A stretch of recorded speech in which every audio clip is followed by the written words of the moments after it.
Welcome to another edition of Notary Translation, email edition. This is where me and my good friend Doug, one of the best notaries in Indiana, well actually in the nation, is going to help me handle some of the email questions you have sent in to us. I'll start with the first one, a question for Doug here from Denise M. from New Jersey. How do I get more notary business?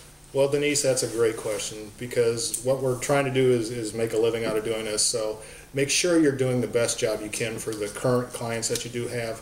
Be very professional. Double check all your work before you send your packages in. Check the confirmation. Make sure that you're doing everything that's on there. If they want blue ink, make sure it's blue ink. If you have fax backs, make sure you're doing that, because you don't want your fee dinged, because we're trying to make money out here. Make sure you're signed up with all the databases that are out there, the good ones, and especially Lewis Notary Service, and that all your information is up to date.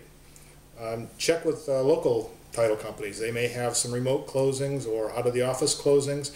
Drop by a resume or information sheet. You may be able to pick some business up there. But the bottom line is make sure you're doing a good job for the people that you're doing it now. Repeat business is the best thing. The second question we have is for Daniel from Teresa L. from Los Angeles, California. How do I get paid for loan signings? That's an excellent question, Teresa. I'm glad you sent that in. A couple of things that notaries do that are what I think is wrong. They wait until they do the assignment and wait 30 days before they start thinking about payment. Actually, what you want to do is three things real quick. You want to, when you're on the phone negotiating the price of the fee that you're charging, you want to ask for that pay to be put on that confirmation email. That's what you want to do. Second thing you want to do real quick is you want to ask the person for their physical address, that company's physical address, not the physical address of the assignment, but the physical address of that company. A lot of companies will send you a generic post office box. You don't want that. Legally, you want the physical address, and companies know this, that you need the physical address for any type of, if there's anything that comes up later down the road when you're trying to collect your fee, you need a physical address for them if you need to serve them some type of legal document. So companies know that, so you want to make sure you get the physical address. And the third thing you want to do is ask, and this is a question that a lot of notaries, signing agents don't want to ask for some reason at the initial point of contact. You want to ask, when will I be paid for this assignment? For me, if it's 45 days out, usually I ask that the company, I can't extend that company 45 days out of credit, so I ask to be paid at that time. A lot of companies will do this. If it's a situation where they want to pay longer than 45 days, you can request that on the confirmation you be paid within 30 days. That's what you want, within 30 days. A lot of times companies, good companies, will pay you 10 to 15 days after, like Lewis Notary Services. We go to the next question for Doug. And this question is from Maria D. from Indiana. How do seasoned notary signing agents save on expenses for notary work? Well, thanks for the question there, Maria.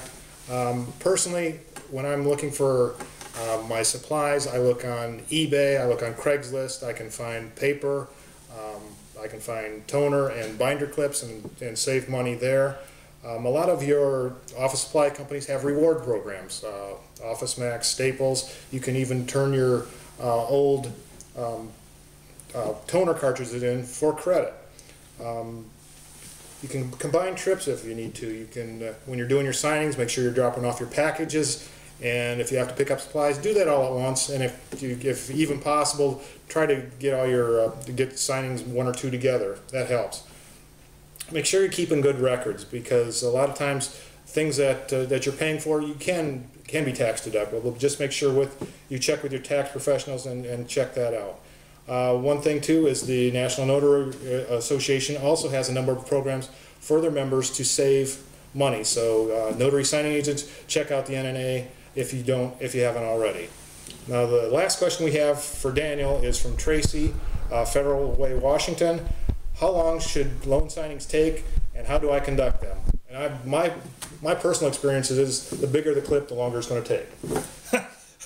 Yeah, that's true. Sometimes the bigger the clip that you have on that paper, the longer it's going to take. But here's a couple of things that I want you to keep in mind. My first signing, for example, took 4.5 hours. That's my very first signing, 4.5 hours. And I thought I knew everything about closing a loan. I took a certification course. I was a loan officer. I was a broker. And that first closing, for some reason, took 4 hours. It wasn't because of the borrower. It was because of the things that I was doing. So here's a couple of things you can do. First, very simple. These things here, these are pins. Take your own pins to the signing.